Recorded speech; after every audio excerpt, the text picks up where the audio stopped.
el feminismo como estrategia geopolítica en el orden mundial, y la otra son los pasos para la construcción de una geopolítica feminista. Yo no hablo de pues de que ya existe una geopolítica feminista porque, o sea, a mi consideración apenas es algo que se está dando, que se está construyendo, que se está creando, que se está intentando como abrir un espacio en el mundo académico. Bueno, lo que pasa, y que es algo como evidente, es que la mujer siempre ha estado obviada o excluida en muchas instituciones, como en la guerra, en el poder, en las relaciones internacionales, en la toma de decisiones y en la academia. Entonces también es raro hablar de cuál es el papel que tiene la mujer en la geopolítica, porque normalmente es algo que no se ve, ¿cierto? O sea que, por ejemplo, si yo le preguntara a Sergio o a Alejo o a Juan David si han leído alguna geopolítica, me podrían responder, pues una mujer que escriba sobre geopolítica. Aparte de alguien que escriba en el externado como analista, no. Pues yo pensaría que esta muchacha, Svetlana Alexievich, que tiene un texto que se llama La guerra no tiene rostro de mujer. Pensaría que es de las pocas mujeres que he visto que toman como temas así históricos y geopolíticos, pero la mayoría de sus textos son más bien como novelas históricas. El Nobel del 2012. Claro, entonces obviamente, pues inclusive en el curso de geopolítica que da el profe Gustavo, no recuerdo yo, por ejemplo, haber leído una mujer teórica geopolítica, no. Yo mandé un artículo sobre Cynthia Enloe. De esa voy a leer, pero bueno, no se me adelante. El caso es que todos, inclusive las personas que hacemos parte como de la academia, tampoco sabemos mucho de lo que hace una mujer en la geopolítica o qué hace, por ejemplo, el feminismo en la geopolítica, ¿cierto?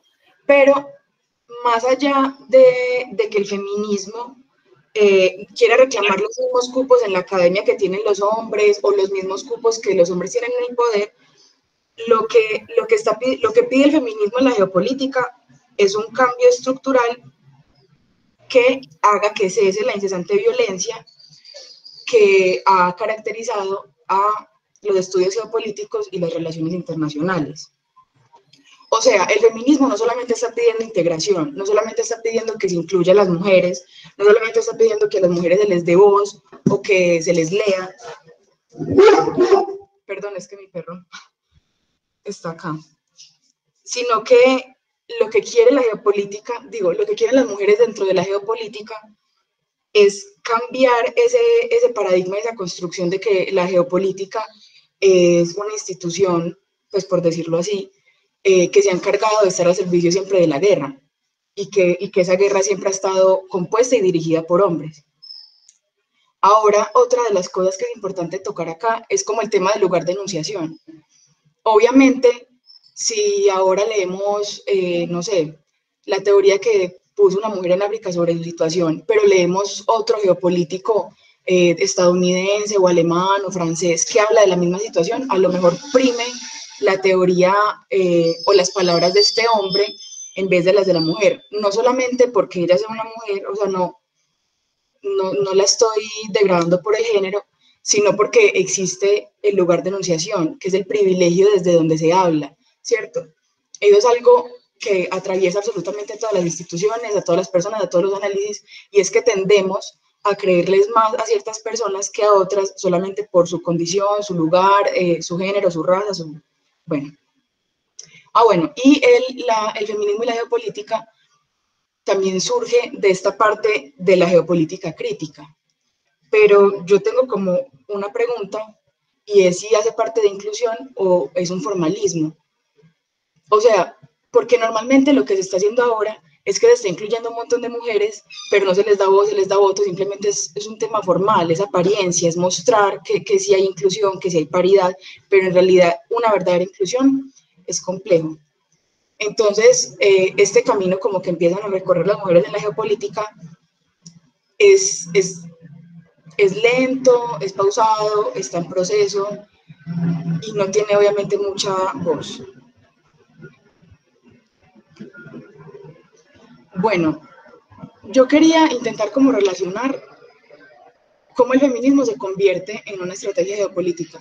No sé si ustedes saben, pero hay distintos tipos de feminismos.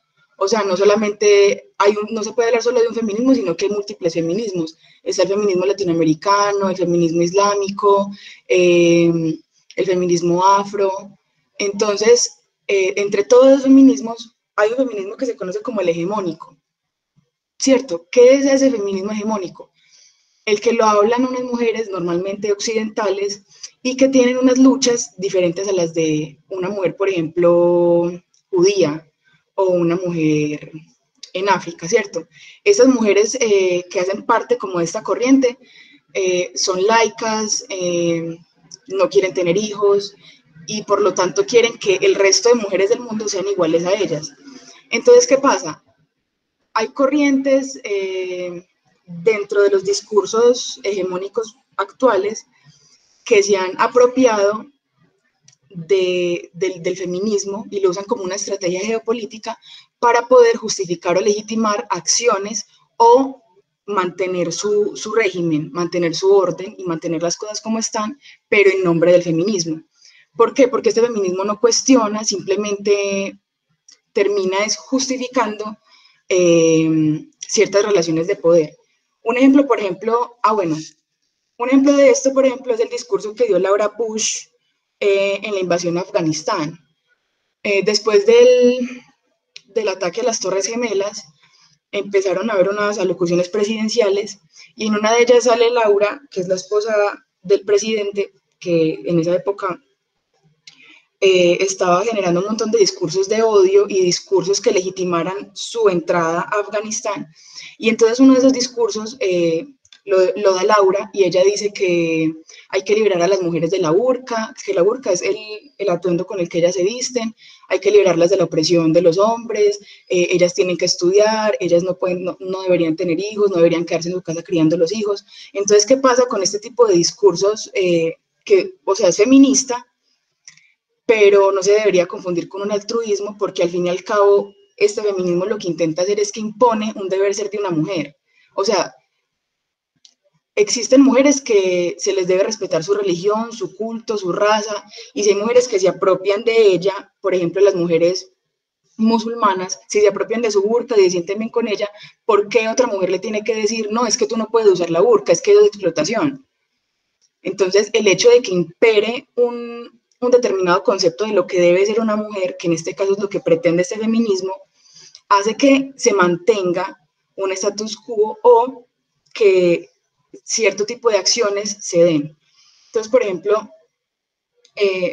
les quería leer como esta frase que dice: se está haciendo creer que el propósito de la guerra era derribar el régimen talibán y liberar mujeres afganas de sus burkas. Nos están pidiendo que creamos que los infantes de la Marina de Estados Unidos están en una misión feminista. Hay otros lugares donde tratan a las mujeres muy mal, incluyendo al aliado de los Estados Unidos, Arabia Saudita, pero también en Asia del Sur. Y entonces, ¿deben ser bombardeados? ¿Podemos bombardear todo hasta obtener un paraíso feminista? Lo que sucede es que las mujeres afganas que están en esta Asociación Revolucionaria de Mujeres de Afganistán, ellas intentaron parar este tipo de cosas, de acusaciones o de banderas que tenía el feminismo norteamericano, porque ellas están apropiadas de su atuendo, de sus creencias, de sus costumbres, y lo que hacen este tipo de discursos de los que se apropian el orden o determinados sectores políticos, es que permite la entrada o la legitimación, como ya les dije antes. Entonces, pues finalmente miren que el feminismo se puede usar como un tipo de arma geopolítica porque se terminó invadiendo Afganistán, pero pues obviamente las condiciones nunca cambiaron, simplemente el feminismo se usa de bandera y no termina pasando nada. Ahora, el feminismo y las mujeres que escriben sobre geopolítica y son feministas plantean algo que me pareció muy curioso y no sé si ustedes lo hayan escuchado ya antes, pero ellas plantean que el cuerpo debe ser considerado como una escala de análisis. ¿Cómo así? Ellas piensan que lo personal se convierte en un acto internacional y viceversa. Entonces, deberíamos dejar de situar la unidad de análisis de la geopolítica, que tradicionalmente ha sido el Estado, y pasarla a los cuerpos.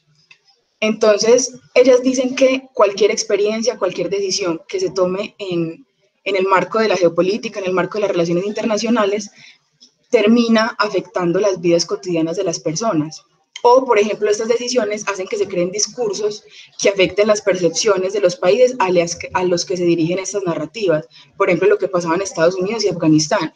Todas las personas que, si se decide, pues Estados Unidos decide invadir Afganistán, entonces ellos empiezan a crear un montón de discursos que cambian la concepción que tenían de los afganos. Entonces ya ellos son terroristas, hay que invadirlos, y ahí es cuando empiezan una decisión macro afectar en las geografías cotidianas, como decía una autora. Entonces, ellos dicen que las conexiones globales con lo local no solo se sitúan en un lugar, sino que se sitúan en un cuerpo. Convierten el cuerpo en una escala corporal, ¿cierto? Y acá también, o sea, desde el cuerpo de las personas se proyectan representaciones y prácticas geopolíticas. Eso conlleva entonces a reconocer cuál es el impacto de las decisiones y las acciones geopolíticas en los cuerpos, pero como estamos hablando de feminismo, específicamente en las mujeres. Como para mostrarles algo acá, bueno, para que esto se pueda dar, para poder introducir el cuerpo como una escala de análisis, entonces hay que revisar críticamente las bases fundamentales de la geopolítica tradicional, que son la política internacional altamente militarizada, la seguridad nacional, los discursos de heroicidad y la explotación comercial en las relaciones internacionales. Lo que propone el feminismo es entonces que se garantice una paz de manera sostenible y la seguridad humana por encima de la estatal, no como antes, que se prima que sea el Estado por encima de las personas. Entonces, para poderles como ilustrar un poquito esta teoría, yo estaba buscando ejemplos.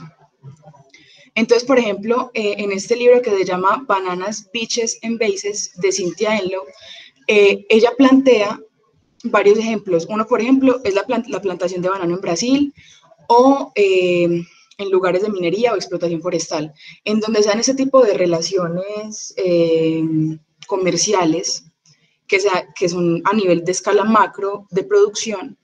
Normalmente estas vienen acompañadas de procesos como la prostitución, ¿cierto? Inclusive las mismas empresas contratan redes de prostitución, o contratan mujeres o reclutan mujeres que les sirvan sexualmente a los hombres que trabajan, por ejemplo, en plantaciones de banano, en minas, en explotaciones forestales, para poder así mantener que ellos se mantengan trabajando y que logren ciertos niveles de producción. Entonces, es algo muy duro de pensar, pero las relaciones internacionales, los convenios internacionales terminan afectando el cuerpo. O sea, ¿cómo no decir que una producción comercial entonces va a afectar a las niñas o a las mujeres de determinada zona? Se terminan volviendo prostitutas, se terminan casando a edades tempranas, terminan siendo vendidas en redes de tráfico sexual. Entonces, o sea, no solamente eso se da en un ámbito económico, sino también en uno militar. Yo creo que es como evidente, o que creo que es un ejemplo muy claro, que las tropas militares recurren a explotación sexual en el lugar en el que están o en los territorios de conquista para mostrar superioridad con el bando que acaban de derrotar, ¿cierto?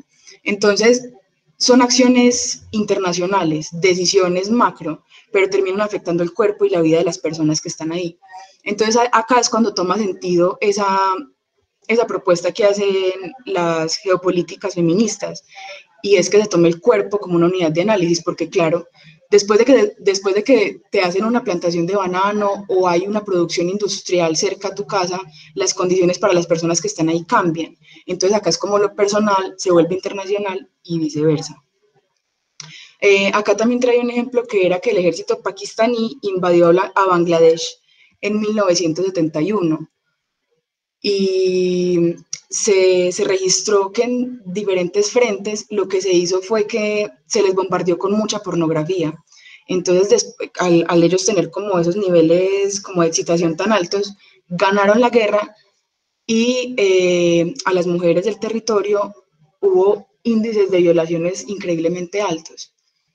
Entonces, este es como otro ejemplo un poquito ilustrativo.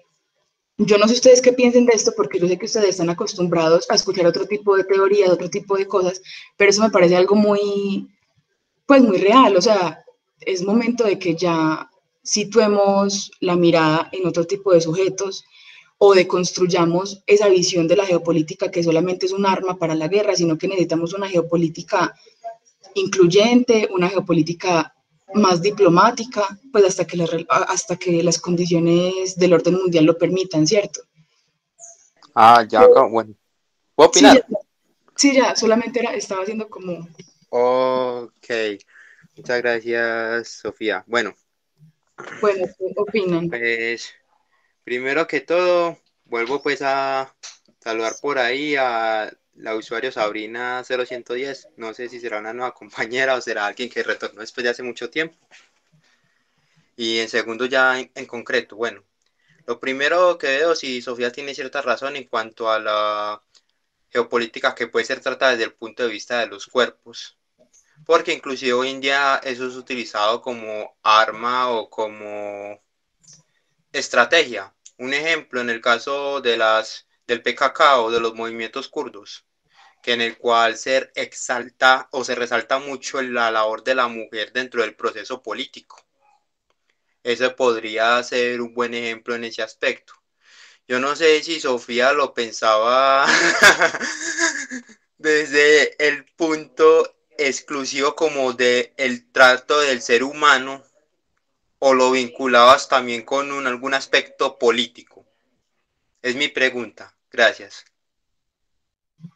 ¿Cómo así, Checho? No entendí la pregunta. Bueno, cuando hablo desde el aspecto del ser humano, quiere decir que los mismos ideales que reivindica el movimiento feminista, igualdad para la mujer, derechos, libertad en sus propios cuerpos, o sea, pero que lo enfoquen pues a nivel geopolítico, sí, a nivel de un espacio, a nivel de un territorio, a nivel de una cultura, o tienen que estar vinculados a ciertos aspectos políticos como lo que están haciendo con el de las mujeres kurdas en este momento. O sea, quería por un lado muy diferente a lo que, por ejemplo, hace organizaciones como Femen, que no sé si Femen también manejará esta cuestión de geopolítica del feminismo.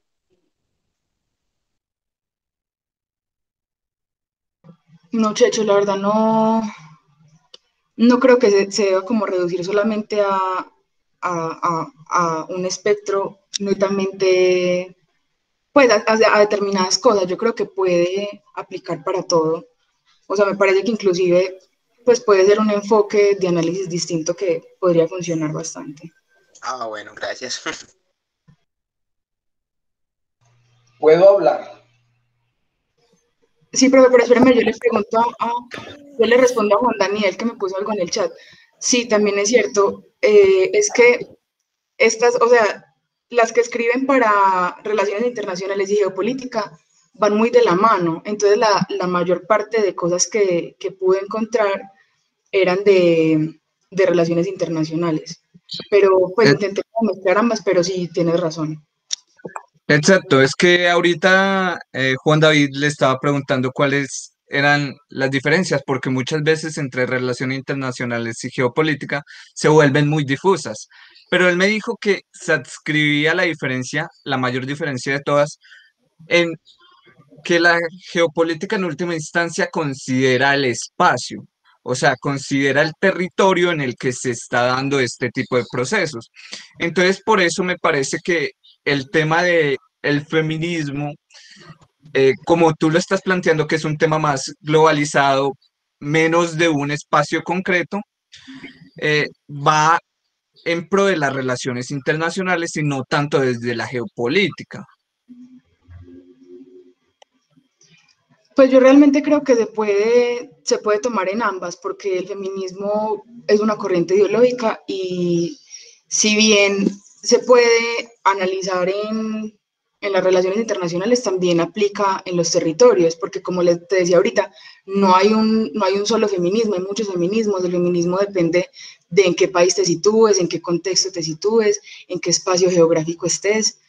Entonces, a lo mejor las demandas que puede hacer una mujer en Colombia sean muy distintas a las mujeres que haga una mujer en Francia o a las que puede hacer una mujer en África. Entonces, sí me parece que puede valer en ambas disciplinas. Sabrina va a preguntar. Buenas tardes a todos. ¿Qué pasó? Sofía, no te conocía. Qué bueno verte con este tema por aquí. Quería preguntarte una cosita. Regálame un instante que yo escribí por acá. Quería preguntarte así como una cosita muy sencilla, y es que si encontraron algún informe o algo oficial, que indique que las empresas que estabas contando, que tuvieron estos proyectos de intervención económica en la producción de algún territorio, si hay algún informe o algo oficial que indique que estas empresas efectivamente contrataron o pagaron por prostitución y explotación sexual de las mujeres en los territorios donde desarrollaron su actividad. Sabrina, hola, sí, de hecho, pues yo o sea, toda la información que saqué la tengo en unos libros en PDF.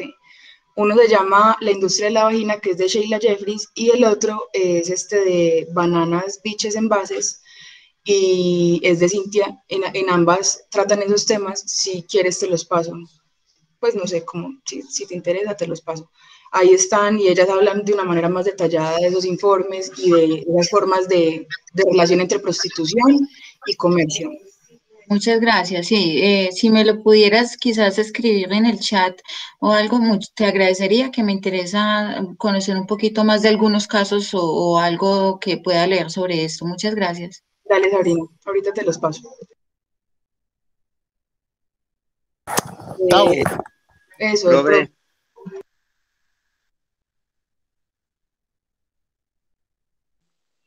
Se murió. Hola.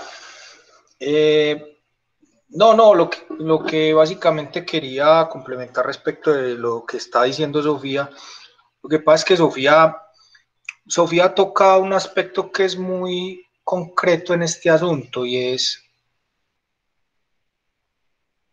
¿cómo hay que el profe es duro de matar? Pero que no sé qué están diciendo, pero bueno.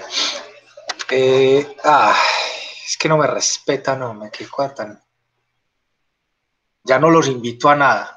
Bueno, en todo caso, lo que Sofía toca es un punto muy clave aquí, y es cómo se entrecruzan esas lógicas coloniales y decoloniales con este asunto. Es decir, por ejemplo, hay dos autoras feministas también que abordan temas de la geopolítica, que son hindúes, que es Chandra Mohanty y se me olvida el nombre, es de apellido Spivak.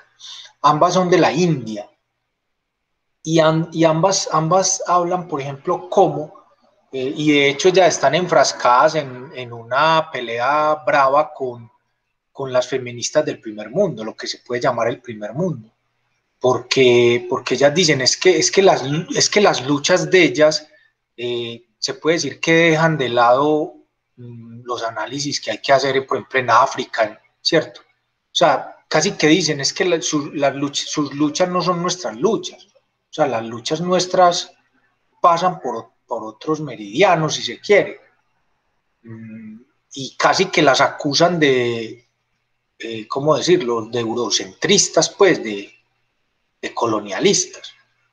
Entonces, me parece que eso, gracias Alejandro, Gayatri Spivak, casi que ahí hay una tensión también que entre los feminismos que toca lo colonial y lo decolonial. Eso era todo lo que quería decir, y ahorita me las pagan por todos los comentarios que hicieron. Uy. Yo quiero comentar que el profesor ya prometió la sesión y la encuentro presencial, entonces no se puede tirar para atrás. Ya se me puerta. Muchas gracias. Gracias, cónsul. Yo tengo un pequeño comentario. Pues, en primer lugar, me parece que la presentación estuvo interesante. El caso de Pero no ha Afganistán. terminado, ya terminó. Sí, por algo Sí, estamos opinando. sí, Ah, les. Por eso damos no, los agradecimientos. ¿cómo así? Profe, Profe, what happened, No, profe? yo quiero más. Profe, la geopolítica y el feminismo es un campo todavía en exploración y en construcción. Esperemos más construcción teórica por parte de algunos miembros de acá para que pueda dar un mayor bagaje. Sofía saca Venga, su propia teoría. Yo veré. yo hago un pequeño comentario. Lo de Afganistán me parece algo muy interesante porque pues, prácticamente lo que sería la ideología feminista fue utilizada como discurso de guerra. Es algo muy interesante, pues bastante. Es un tema que creo que hay para mucho que cortar. Y no sé si ustedes se acuerden de cuando hubo una muchacha que habló allá en el Consejo de la ONU que decía, pues, a vísperas de la invasión estadounidense en Irak para tumbar a Hussein, que decía que los soldados iraquíes se estaban comiendo los niños, se estaban matando fetos, cosas así. Entonces, de alguna manera, el discurso de ella también fue un discurso de guerra. Es muy interesante, pues, eso. Pero hay algo que a mí me parece que es sumamente problemático y es ese punto de vista individual frente a las relaciones internacionales. O sea, como tal, si nos volvemos a la teoría realista de relaciones internacionales, el principal actor que hay en estos momentos en el ámbito internacional, o bueno, hay varios actores, pero el principal termina siendo los estados. Entonces, ¿cuál es el tema de alejarse de la seguridad nacional y de no decir que el Estado sea lo principal, sino los individuos? Que podemos ver que en los lugares donde se ha utilizado más una perspectiva individualista y donde los estados como tal no se preocupó mucho de que se mantuvieran, sino que cayeran, hubo más violaciones a los derechos humanos y hubo más desastres de lo que si hubiera habido un estado.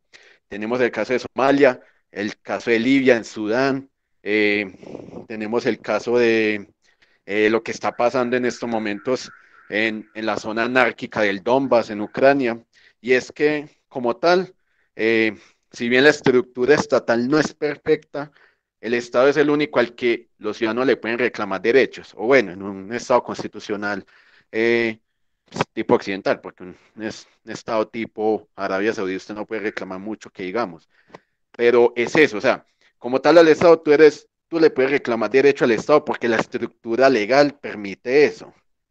Pero en el momento que no hay un Estado, y en el momento que hay más, pues más, eh, una situación más anárquica, vemos que como tal las personas sufren más y, y están en una posición mucho más desventajosa que como hubiera un Estado. En el caso de Somalia, pues Somalia en estos momentos que está partida como una vaca, como en 4 partes. Yo creo que hay una excepción y de pronto puede ser lo de la sociedad kurda, que como tal no es un Estado, pero sí son una nación y ha mantenido como una estructura muy parecida a lo que sería un Estado, ya que ellos pues, como tal tienen un ejército, tienen sistemas de justicia y hay impuestos. Pero, pero es eso, me parece que del ámbito de la geopolítica y las relaciones internacionales, mirar desde un punto de vista muy individual, sabiendo que el Estado es el que toma las decisiones en campo geopolítico e incluso en las relaciones internacionales, siempre dejas difícil un punto de vista de esos.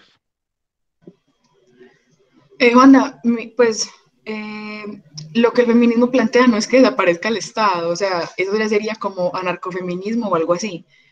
Lo que el feminismo plantea es otro tipo de unidad de análisis, o sea, que en el momento de que se tome una decisión estatal, se tengan en cuenta a las personas, se tenga en cuenta el cuerpo, se tenga en cuenta el territorio, se tenga en cuenta lo local, o sea, no es abandonar completamente el Estado, es que vivimos ahora en un mundo en el que el Estado es necesario por la cantidad de personas que existen, ¿cierto? Lo que pretende el feminismo en la geopolítica es introducir una nueva unidad de análisis, porque entonces, claro, si se piensa ya en las consecuencias y en las secuelas o en lo que puede pasar, por ejemplo, después de una división económica, después de una invasión militar o cosas así, si antes de eso se mira desde los ojos del sujeto, se revisa el individuo, se toma el individuo como unidad de análisis, entonces a lo mejor ese tipo de decisiones cambien o sean más reguladas. Pues por ejemplo con lo de las plantaciones de banano, con lo de los temas de minería, seguramente estos temas de prostitución se pueden regular si se sitúa desde el sujeto este tipo de relaciones comerciales. Y no se pretende tampoco abandonar la seguridad nacional. No, lo que pretende el feminismo es que se revisen críticamente los fundamentos de la geopolítica tradicional, que entre ellos está la seguridad nacional. ¿Por qué? Porque es que normalmente todo, o sea, las políticas internacionales, el comercio, la seguridad nacional, todo se asocia de una manera muy militar. El feminismo lo que propone es, hey, pilas con esto, es que pasan estas cosas, es que se cometen ciertos abusos, es que las mujeres terminan pagando el doble. Entonces, ¿qué opciones se pueden dar para que no sean así? Eso es a lo que me refería y a lo que se refiere pues como el feminismo. Ya no sé qué tengo más para decir. Sofía, pero estuvo muy buena tu charla, pero muy cortica. Juan, quedaste noqueado. Ay, profe, yo la verdad es que tenía como un montón de cosas. Entonces dígalas. No, pues es que pues ya... nos quedan 40 minutos, no 20 minutos. Pues, profe, a ver, por ejemplo, había un tema con esta mujer a la que le hicieron el golpe de Estado en Birmania. Es que eso es algo muy complejo porque siempre se asocia a la mujer como un papel pacífico y al hombre en la guerra, lo violento, lo malo, ¿cierto? O sea, siempre hay como esa división genérica de cómo se comportan ambos pues en las relaciones internacionales. Y me pareció muy curioso porque o sea, es algo errado uno pensar siempre así. Por ejemplo, esta mujer que era la presidenta en Birmania, se me olvidó cómo se llama, la que le hicieron el golpe de Estado hace Aung poquito. San Suu Kyi. Ella... La que vas a poner Michelle. Sí, la de Michelle. Ella, pues por ahí había leído que ella había sido un Nobel de Paz. Entonces, claro, entonces ahí está esa figura en el ámbito internacional de la mujer pacífica que lucha por la democracia, un montón de cosas, y no se le dio tanta fuerza al tema de esa limpieza social que estaban haciendo, por ejemplo, de la que ella estaba, o sea, mientras estaba bajo su mando, pues su dirección y a la par estaba pasando ese tipo de cosas. O por ejemplo, o sea, es que me parece que también a veces usan la figura de la mujer como estrategia o como un punto conveniente, solamente como para calmar a ciertos sectores o para hacer como esa división genérica de lo que son las cosas. Entonces, claro, a ella no se le atribuye nada malo, pues obviamente sí hay muchos comentarios críticos respecto a su función en el poder, pero siempre el hombre se le toma como lo malo, como lo violento, y eso también responde como un montón de lógicas de lo que impone el género, ¿cierto? O sea, a la mujer siempre se le va a ver como lo que el género dice que ella es, y no es violenta. Entonces, no sé, me parece que también eso se puede debatir. No sé qué opina el profe. Lo que pasa es que, a ver, es que, por ejemplo, la posición política va por otro lado. O sea, pueden haber mujeres tremendamente opresoras, ¿cierto? O pueden haber mujeres tremendamente revolucionarias. Eso, usted puede encontrar ambas. ¿Por qué? Porque el tema ideológico. Por ejemplo, en el caso de que decía Sofía de Aung San Suu Kyi, es una mujer y es realmente el poder detrás del poder en Myanmar de la Liga Nacional contra la Democracia cuando el gobierno era precedido por ellas, ¿cierto? Pero Esteban no llegó y ya se fue. Y resulta que frente al tema Rohingya, dentro de la minoría Rohingya hay mujeres ¿Y cuál era la reivindicación que ella hacía de esas mujeres? Ninguna, ni de los Rohingya, ni hombres, ni mujeres, ni niñas, ni niños, ni nada. Para ella los Rohingya prácticamente estaban invisibles, ¿cierto? Entonces lo que a ella le cuestionaban era, bueno, y por eso le dieron tanto palo, porque a ella le decían, pero venga, ¿cómo así? Es que usted es un premio Nobel de Paz, y esas posiciones que tiene frente a la minoría Rohingya, pues eso no tiene presentación, ¿cierto? Exactamente, ese es el punto. O Margaret Thatcher, o Gandhi, o también como Golden Meir en Israel. O sea, son mujeres que también han tomado como decisiones así de, inclusive fueron conflictivas porque estuvieron liderando guerras y también pero ha tenido una posición ideológica y no han llegado como a un aspecto feminista. ¿Me hago entender? Por ejemplo, Indira Gandhi sacó a India como potencia nuclear, o Golda Meir que le tocó la guerra del Yom Kippur. Esos son aspectos que... O Thatcher, que es la excelentísima por todas, que lideró la retoma británica de las Falklands. ¿Cómo así que Falkland, hombre? Sí. Ey, no, es que no, pero ¿cómo así? Las Falkland.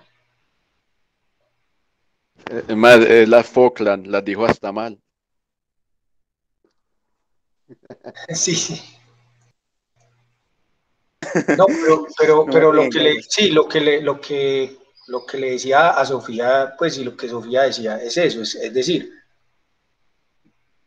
por ejemplo, el feminismo islámico. El feminismo islámico tiene otras luchas muy distintas, por ejemplo, a las que tienen las europeas, incluso las mujeres africanas. Y una de las partes de los reclamos es que les dicen, venga, es que ustedes allá en Europa y en el primer mundo tienen un montón de cosas resueltas. Nosotras no, ¿cierto?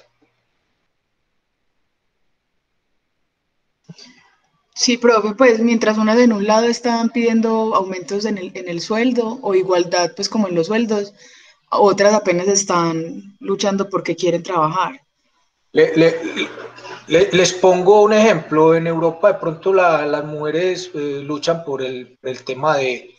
en algunas partes las mujeres están luchando por la posibilidad de poder decidir sobre sus cuerpos y abortar. Eso en Europa está chuleado hace rato, ¿cierto? Inclusive hay zonas del mundo donde las mujeres pelean por tener acceso a un sistema de salud pública, de salubridad pública, donde ellas no sean las que tengan las mayores tasas de mortalidad, por ejemplo, ¿cierto? Entonces, mire que, pues, de lo complejo de las luchas también es lo complejo del mundo y las diferencias que existen. Profe, es que yo, por ejemplo, tenía unas opiniones muy encontradas ahí respecto al tema del feminismo islámico. Pues, o sea, yo reconozco que todas las mujeres tenemos reclamos distintos, depende de nuestro contexto, pero es que me cuesta mucho a veces, o sea, si bien es cierto que todos somos diferentes y que estamos en culturas muy distintas, también tenemos que entender que hay prácticas culturales que independientemente de dónde sean, son nocivas. Entonces, por ejemplo, este tema como con la burka o con los atuendos islámicos, nunca o sea, yo no sé ustedes qué opinen de eso, pero a mí no me parece, o sea, yo obviamente no puedo decidir sobre esas mujeres, si ellas consideran que eso es lo que está bien para ellas, pues yo respeto eso, pero desde mi punto de vista me cuesta mucho aceptar que ellas sigan defendiendo el uso, por ejemplo, de ese velo, o el uso, por ejemplo, de que necesitan estar en la casa con sus hijos, ¿sí me entiendes? Es que es muy complicado a veces uno poder respaldar todo ese tipo de luchas y estar de acuerdo con ellas, no, es complejo. Claro, no tiene que tomar posición, no, pues. Pero digamos que frente al tema de la burka también es cumplido, como dice Sofía, porque por ejemplo, si una mujer que desea llevar la burka va a Francia y en Francia le prohíben usar la burka, entonces hay que, digámoslo, por ejemplo, ¿qué pasa? Que se les están violentando sus derechos como mujeres porque se les está violentando el derecho de ella de decidir llevar una burka, por ejemplo, a pesar de que ahí no tenga necesidad de llevarla, ¿cierto? Entonces son de esas cuestiones eh, que son muy fuertes para debatir, pues que no son solo hablar, sino que toca tener una gran carga teórica, me parece a mí. Eso, pues, aquí yo meto la cuchara, qué pena. Eso es muy delicado porque pues ahí es donde uno dice, bueno, pues entonces, realmente, ¿qué sería mejor para las mujeres? Lo que es desde el punto de vista occidental o lo que es desde otros puntos de vista, porque pues aquí personalmente, eh, pues yo tuve la oportunidad de hablar con una saudita, pues ella como tal habla, pues, habla inglés y de alguna manera pues también habla un poquito español y estamos hablando de eso. Entonces, pues estamos hablando allá de como tal del país y ella decía, no, pues que acá, como tal, aquí la mayoría somos clase media y el gobierno es muy rico debido a los ingresos del petróleo. Pero yo le pregunté, ¿y tú cómo te sientes? Pues sabiendo que creo que allá ya no, ustedes no pueden conducir allá autos, no pueden entrar a ciertos espacios, que yo no sé qué. A mí me parece eso completamente normal y me parece que estoy de acuerdo con eso. Entonces uno no sabe ahí, pues, la verdad, sí, pues, no sé, pues porque eso de venga yo la libero a la fuerza, pues no es que suene muy agradable, pero ella va a entender, no, pues que yo me siento libre aquí donde estoy. Pero Entonces, esa es la libertad de expresión, como ella lo piensa o no. pues ella no puede hacer ciertas cosas, ella no puede hablar con cierta gente si no es con el permiso del marido, ella no puede movilizarse en vehículos. Mejor dicho, ella pues lo que tiene que hacer es prepararle la comida al marido y andar con la burka como tal. Pero, pero es eso, o sea, pues eso uno lo ve muy difícil porque pues si ellos lo consideran que está bien así, pues yo creo que ella se sentiría más violentada con las personas que le digan que va a ir a luchar por la libertad de ella, que con las personas que nosotros parece, o para nosotros nos parece que son sus verdugos. Entonces es algo, bueno, o sea, a mí me parece que ahí hay un tema de moral social muy complicado que pues, no sé hasta qué punto se debatirá, pero es algo que toca a millones de personas, pues porque pues, el Islam como tal y en estos países como tal hay un gran número pues de personas que a su vez terminan siendo afectadas no solamente por eso, sino pues por pertenecer a una zona geopolíticamente inestable. Yo también quería, Espere, Juan Daniel, que Jacqueline levantó la mano. yo también- Hola. Sabrina, sí, Sabrina. No, respeten pues que ya llama Jacqueline. Ahí dice Sabrina, para mí se llama Sabrina mientras tenga ese nombre. No, Dale, señor, Sabrina. ella tiene nombre y se llama Jacqueline. Dale, Sabrina 0110. Qué pena, muchachos. Yo voy a configurar mi equipo para poder poner con el correo institucional. Gracias. Yo para la próxima lo configuro. Gracias.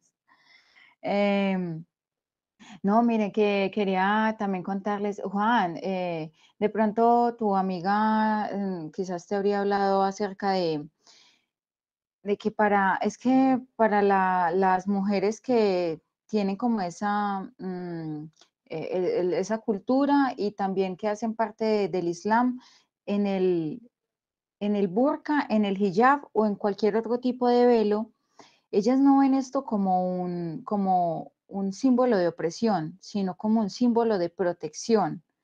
Es como si a nosotras, las mujeres de Occidente, nos quitaran, qué sé yo, el brasier, nos dijeran que no podemos salir sin brasier cuando tenemos toda una vida acostumbradas a usar brasier y nos vamos a sentir mal en la calle sin usar brasier. Bueno, ahorita hay muchas que no lo hacen, pero eh, o pues si nos quitaran otro tipo de elementos que nosotros en nuestro cuerpo nos hace sentir seguras frente al resto de la sociedad, no sé, estar caminando con algo demasiado corto a algunas o desmaquilladas para algunas o cosas así.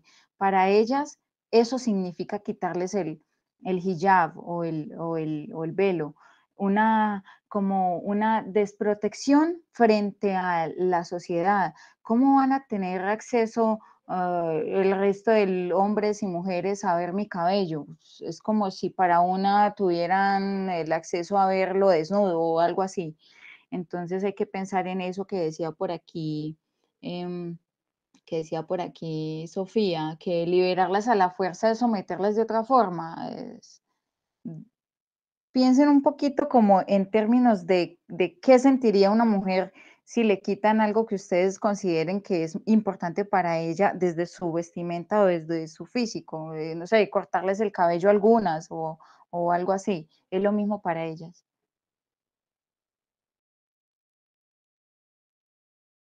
Juan Daniel y Luis Ángel.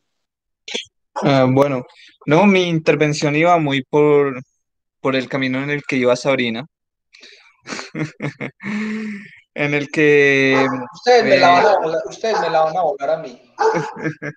en el curso de Palestina que tomé el año pasado tuve la oportunidad de ver un módulo de feminismo palestino.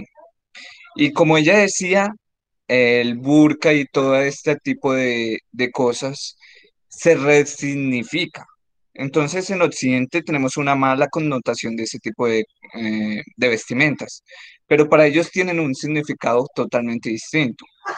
Entonces la resignificación de muchos de estos eh, atuendos, de estas conductas, lleva a que el feminismo de ellas tenga una construcción total, una construcción en donde no es una prioridad ni resulta interesante luchar para algo que no tiene una connotación negativa.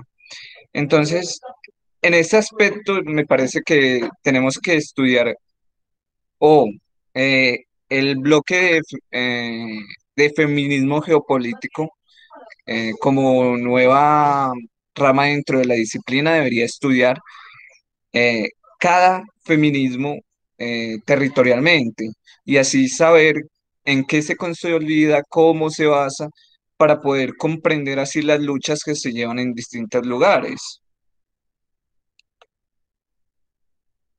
Luis. Sí, sino que, no sé, con respecto a lo que dice ya que yo agregaría algo, y es que el feminismo como una teoría construida totalmente en Occidente, por lo menos pues la predominante, donde nace pues el feminismo, si ser un conocedor del feminismo como tal, me parece que está permeado como otras teorías en Occidente, digamos, de ese ideal de la libertad.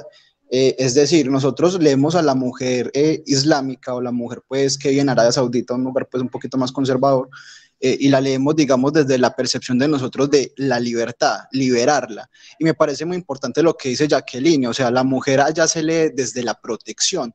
Incluso hay un documental muy bueno en la DW que habla sobre, pues es como un documental que muestra pues la vida de las mujeres en Arabia Saudita y a ellas se les pregunta qué les parece a que la mujer occidental trabaje o tenga las libertades, porque le dicen así, las libertades de pronto salir a la calle, manejar un auto.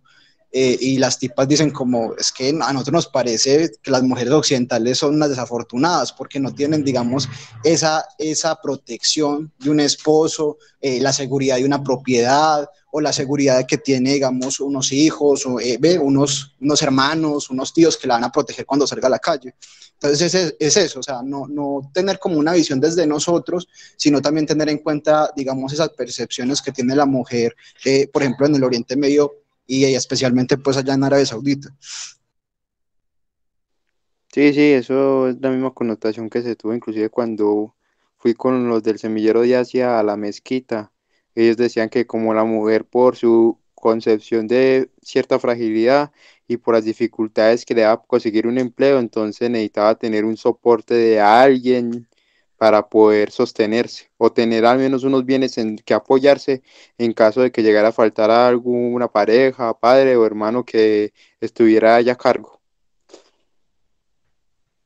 Yo quería mencionar un elemento que también pues tuve la oportunidad de conocer una persona de esos territorios y es el aspecto de la mujer. Se me fue la paloma, hombre. Ya me olvidó lo que iba a decir. Espere a ver, yo me acuerdo. No, se me fue la paloma. Hágale a ver si me acuerdo. Brian iba a decir algo. Brian se fue. Brian se fue, sí. No, Sofi, ¿sabes qué? Se me perdió esa página de Madrid, porque ahí tenía unos textos súper bacanos que hablaban directamente desde la perspectiva de relaciones internacionales sobre el feminismo y hablaban mucho de cómo, cuáles son las vertientes, cuáles son, digámoslo, las distintas visiones que se abordan en relaciones internacionales. Yo creo que ese sería como el constructo que podrías adelantar si sigues pues como con ese tema, pero si algo, lo busco. Ya me Dale, acordé. dale, Alejo, gracias. Ya me acordé de lo que iba a decir. Que esta persona cuestionaba mucho esa presión, ¿cómo decírselos? Como esa presión social que existía sobre la mujer en Colombia, pues y concretamente en Medellín, de tener implícita y en algunos casos explícitamente que cumplir con un ideal de belleza. Y hablaba concretamente de las cirugías estéticas y de todo este cuento, ¿cierto? De cómo había una especie de ideal social de mujer que debe cumplir unos parámetros de belleza física y entonces las operaciones de los senos, de las nalgas y de la cintura, o sea, de cómo existía, de que eso también era una especie de violencia simbólica y que en muchos casos las mujeres de manera, no sé, ya, no sé si decirlo sumisa o pues muchas aceptaban esa especie de presión, ¿cierto? De que había que cumplir con un estándar y un parámetro de belleza.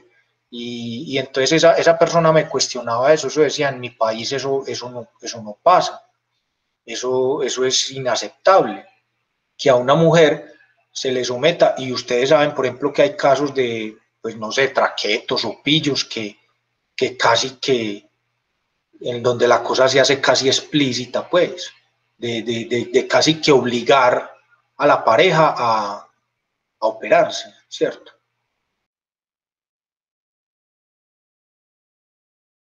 Ya que adelante.